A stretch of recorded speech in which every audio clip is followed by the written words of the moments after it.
French President Emmanuel Macron is terrified of a clause in the Brexit deal that France has fought against for 40 years, according to Conservative Brexit-backing MP Neil O'Brien.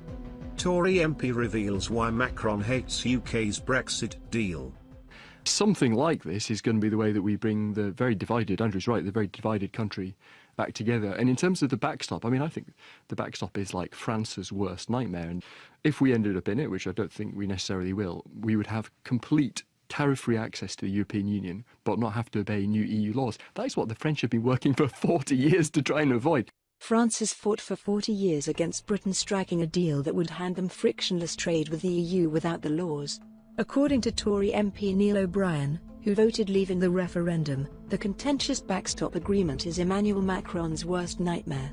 Despite what hardline Brexiteers claim, Mr O'Brien claims that the backstop could actually hand Britain a huge economic boost while tearing at the fabric of the EU. Speaking on BBC's Week in Westminster, Mr O'Brien said he would have taken this deal if the EU offered Britain this before the referendum. He explained, "The backstop is France's worst nightmare. If we ended up in it, which I don't think we will, we would have complete tariff-free access to the EU but not have to obey any new laws. That is what the French has been working for 40 years to try and avoid." Fishing boss blasts desperate Macron over fishing threats.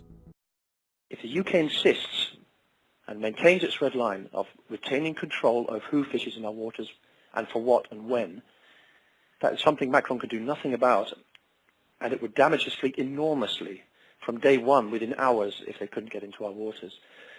You have to remember, of course, that Macron, well, as we know, he's in desperate political problems himself. He's reacted to the situation in his own streets with a great deal of popular discontent to try and distract attention by waving sort of bully boy threats to other countries like ours. So be aware of where he's coming from. I don't think he's thought it through, and he's certainly not thought it through with his own fishermen, because the last thing they want is to be denied access to our waters. This comes as Mr Macron has desperately sought to shut down Theresa May's hopes of securing meaningful changes to the agreement. The centrist French leader was previously heavily criticised by British Brexiteers after he appeared to signal that France would threaten Britain into giving up fishing water access. Theresa May has privately warned Emmanuel Macron and Angela Merkel that the Brexit deal is dead unless they compromise, according to Bloomberg.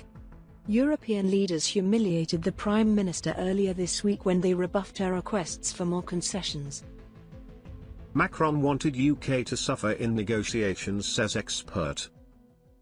It's not just a question of wanting Britain to suffer, although Mr Macron suggested that he thought they should suffer, didn't he? No. He said, Brexit shows us one thing: it's not easy to exit the European Union, not without cost, not without consequences. Is that false? Well, the suggestion is that he wanted Britain to pay that cost. The suggestion is it's a matter of fact. Leaving the EU is a complicated process. I don't think that anybody on either side of the channel would deny that. Do you know? Do you know anybody who would actually say that the process of leaving the EU is an easy one? Well, actually, some people in this country, in Britain, certainly said it was an easy one, but they've been proved wrong. Mrs May is concerned that if the deal can't be rescued, then the UK will crash out of the bloc without a deal. The backstop is the main stumbling block in the negotiations, with the agreement intended to prevent a hard border in Ireland. Mrs May originally postponed a vote on her deal scheduled for earlier this week, but without any EU compromises, the deal is still expected to be defeated in the Commons. There is a growing split within the cabinet between those pushing for a second referendum and those who are leaning towards a managed no-deal exit.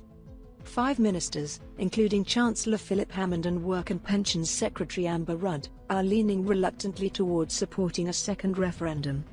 Another group, including Foreign Secretary Jeremy Hunt, Liz Truss, the Chief Secretary to the Treasury, and Leader of the Commons Andrea Leadsom, is willing to leave without a deal. Thank you for your time. Subscribe for more upcoming news.